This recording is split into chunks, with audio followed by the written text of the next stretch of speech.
Duru, thank you very much for your time. You are welcome. I want to thank you for the opportunity to talk to you.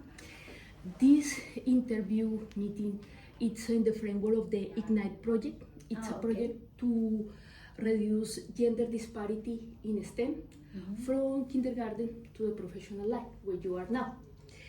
Then this project, this part of the project is it's not exactly a research project, it's more a project to build connections, to develop a network for interdisciplinary connections, and of course to learn from the experience here at the Technical University of Eindhoven.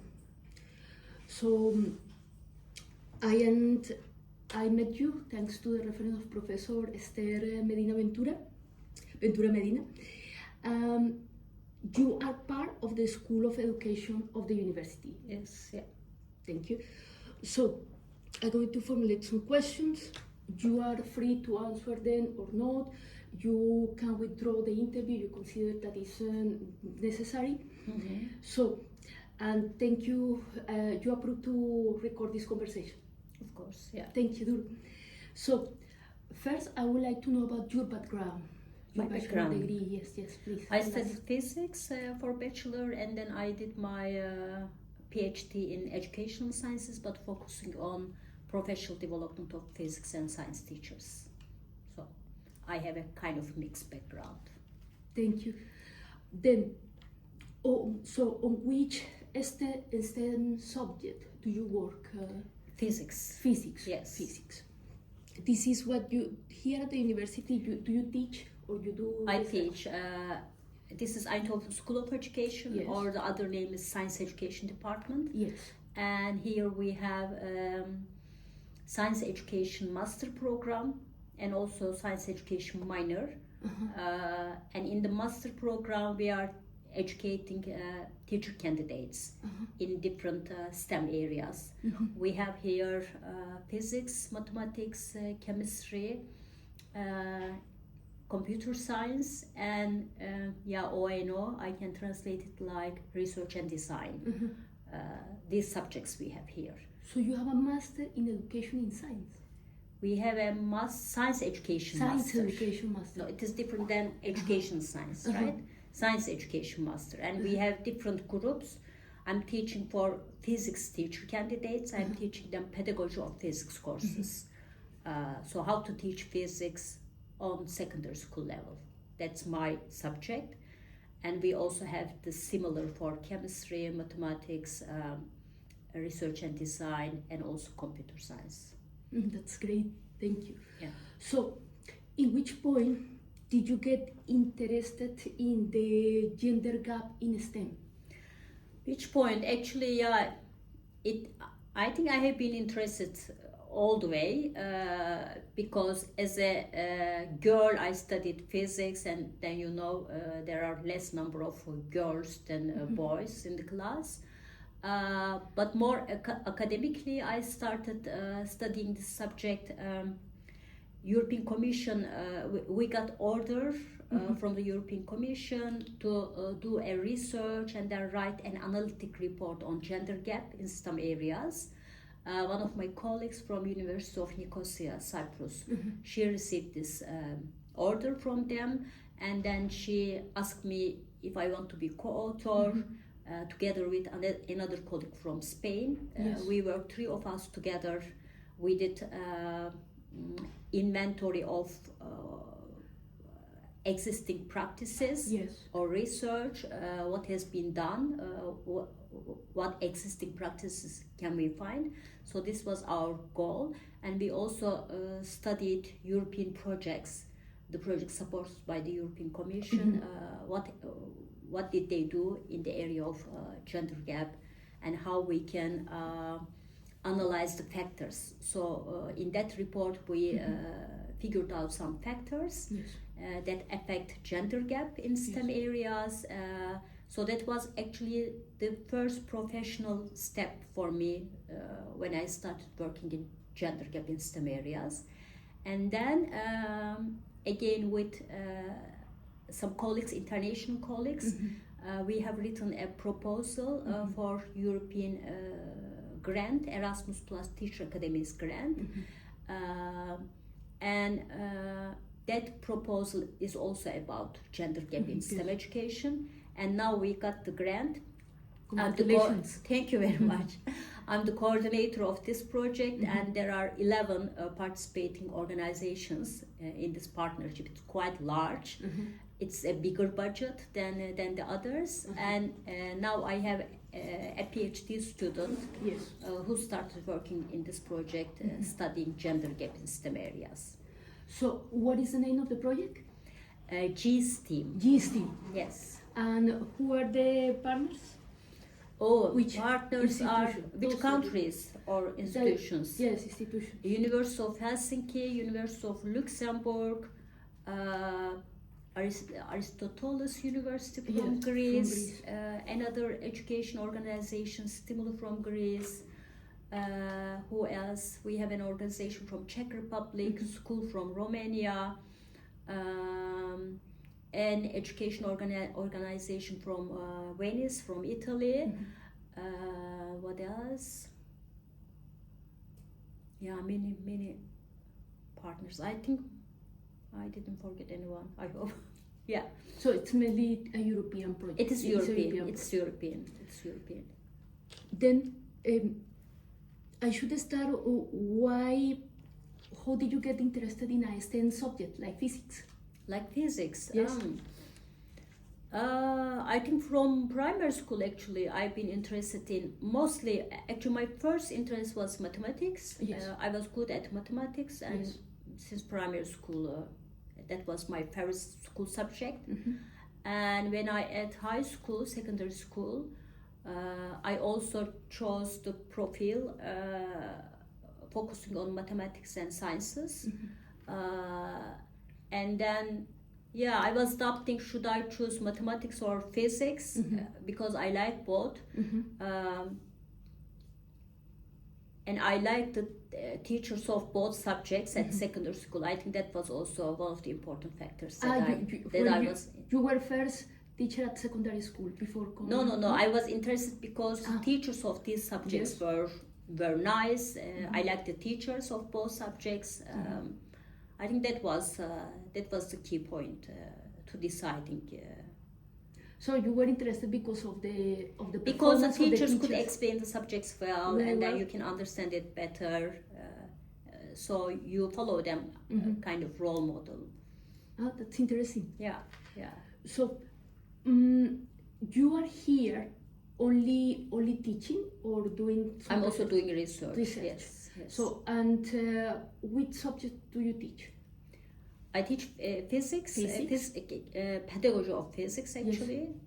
In the master course, I teach pedagogy of physics 1 and 2 courses, and for the minor students as well, pedagogy of physics. Other than that, I do supervising of students when they do their internship at secondary schools. Our students go to secondary schools for internship, and I also have supervising role there. What was the second part of the question? And the second part of the question is about your research. So about my research. That it's based on the GSTEAM project?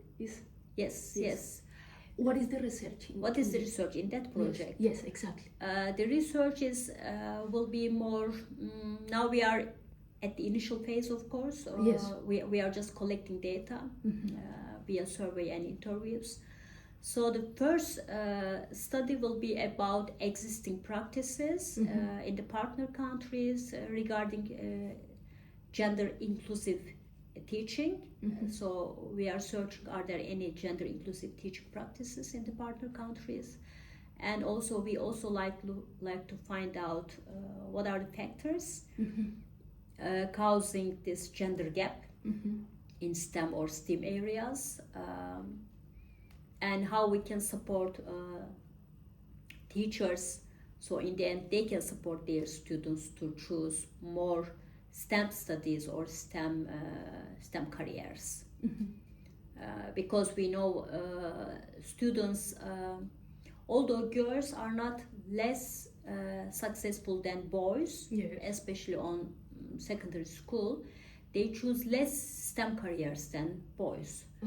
There are different factors of this, but Yes. one of them is also role models. Mhm. I think that's quite important, and also that is something that we can work and we can make it work better for girls.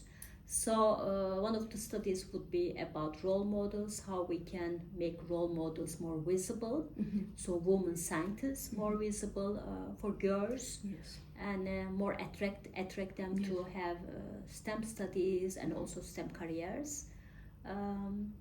Yeah, these are initial plans now. Currently, do you work with some secondary school here in Eindhoven? Yes, we work with. We don't have a particular school Yes. that we work all the time, but because our students doing internship in the schools in this area, Yes. so we have close contact with secondary schools. That's And great. also the teachers working at secondary schools. Yeah. Duru, one question. Are you involved, are you part of the Irène Curie program? Yes. So you are a fellow of the Irène Curie program. Yes. One question. How do you know about the existence of this program?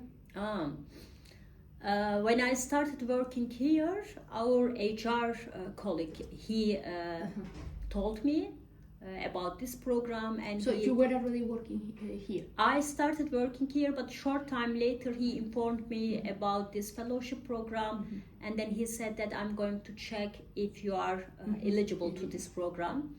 And through him, actually, I learned this program, and I got the fellowship. Congratulations also Thank for you that. very much. So what attracted you to apply to this program, to the Irène Curie program? They are giving a starting grant for female scientists. It is not much, just 100,000 euros, but still it's quite helpful if you are a starting researcher and you need to build your research team, and you need to build a strong research line. Then this is quite valuable amount to start. Yes, This is one thing, and second thing, I think the community. Yeah. Irène Curie has its own community, and when you are a fellow of this program, you are also one of them. Yes. So part of the community. So people try to help each other, support each other. That's also quite nice to be part of. By the way, there are several women associations in science. Do you belong to any of them besides the Irène Curie program? Besides Irène Curie, at TUI we also have WISE program, Women in Science and Engineering. I'm also a member of that group, and I also try to follow closely their activities. They are organizing activities regularly, inviting women scientists or relevant speakers. So I'm also part of that one, but I'm not part of any international group. So how long have you been linked to this? How long have you been fellow of the Irène Curie program? Since 2020, since I started working 2020. here. Yeah. The year of the pandemic. Yes, I started working here in 2020. Yeah. It should- was the mid of pandemic, really. So it was a rush start. Yes. Then, have you bringing or linking more women to your research within the framework of this program? In Irène Curie? Yes, I mean now you have a project. You have a PhD student. Yes. It is. Is she a woman or a man? Woman. Okay. Yeah. It was a policy that must be a woman, or no, it wasn't. No. There is a policy when two people have equal competencies. Yes. Then there is a policy that you can choose female one in order to balance the number of females and males at the university. Is there still a gap? There's still gap. Still a gap. And the gap is what is interesting actually on the lower levels, maybe on assistant professor level, for example, the gap is not so big. When you go up on the higher levels, more administrative or manager roles, then you see less women there. Yes, usually it's like that. Yeah. So, so you are here since 2020. So, which actions from the university or with benefits have provided the program, the Irène Curie Fellow program, and the university to encourage you to stay in STEM, to don't move to other subject or reduce your the number of hours that you work? That is what usually happens in women. I'm not sure if I understood the problem. Because of the fellowship program. Yeah, I mean, many women leave STEM, especially when they are mothers, because they need to take more time to care, to work at home or to care. So there is the university have programs, for instance, for help with cost of daycare, or for help with daycares, or to support women who had families. And besides the resources for research, there is some kind of Irène Curie doesn't have such regulations. No. At least I'm not aware of. No. There's no. Of course, in the Netherlands, it's a quite common practice. If you like to work part-time, you can work part-time. And actually, what is new now, our promotion strategy changed a little bit. And in the new strategy, you can mention the important points in your career that the evaluation committee should consider. For example, if you are working part-time, of course, it's not equal with someone who is working full-time. Or if you had a period for maternity leave, this should be considered as well. It shouldn't be a negative thing in your career. It shouldn't be a disadvantage. Yes. So now in the new promotion procedure considers this, but this is not part of Irène Curie Fellowship program. Okay, Duru, maybe it's not you didn't need those benefits, but I want to know if here at Eindhoven there are, for instance, discounts in the care or reduction in UK is used that sometimes is discounted from your brutto salary, the amount that you spend in the daycare or in the care of the university, or there are sometimes like breastfeeding rooms or office when women can share with their kids. Breastfeeding rooms, I'm not sure, but we have rooms that you can relax and use for relaxing or any this kind of purposes. So there are opportunities for this, but as a bonus for a daycare, I think it's not only for women, but all parents have this kind of bonus from the government, not from university or from this Irène Curie. It's more like a state policy. It's more state, national policy. So, for instance, the university has a daycare. I'm not sure. No, I don't know. No, don't worry. I don't have small children. So. No. Okay, Duru, I think those are my questions. I want to ask you, there is something else that you want to tell us about, if you have some difficulties to do your career in STEM, if there was some kind of maybe discrimination, maybe not here, but when you started as a student at the university, or some barrier that you have to overcome during these years? I didn't have any barrier because of being woman. But of course, I'm originally Turkish, and I moved to the Netherlands 14 years ago. I've been living here 14 years. Of course, then there were some barriers or some challenges, let's say, because of new culture, new education system, new language. I learned language. I get used. I adapt myself to culture, and having contact with schools. These were challenges at the beginning, but now I don't feel. I feel quite settled and accepted. There are some non-inclusive experiences Yes. because of being migrant here, not okay. because of being a woman. Yeah. What about in your, now that you mentioned that you are from Turkey, what about is the gender gap in STEM in Turkey? I don't know the statistics, No, but yes. my experience is in Turkey there are more women studying STEM, Great. science and engineering subjects. Yes. That is because the economical situation of the country, I think. Yes. Because in Turkey, if you want to have a stable life, Yes. good life in your adulthood, then you need to have a good job, earn enough money. I don't know how it is in Colombia, maybe similar. Yes, I did. Yes. So in that respect, some jobs are more popular than Yes. others. For example, studying medicine, Yes. being doctor, being lawyer, Like being engineer. traditional careers. Yes, being engineer. When you are an engineer, you earn more than the rest. So that's why these careers are popular, not only Among for women. boys but also for girls. Yeah, there are many female women in Turkey, That's interesting. women in engineering. Okay. Yeah. Well, that's it. If there is something else that you want to share with us, I think these are. I can suggest you to read our report.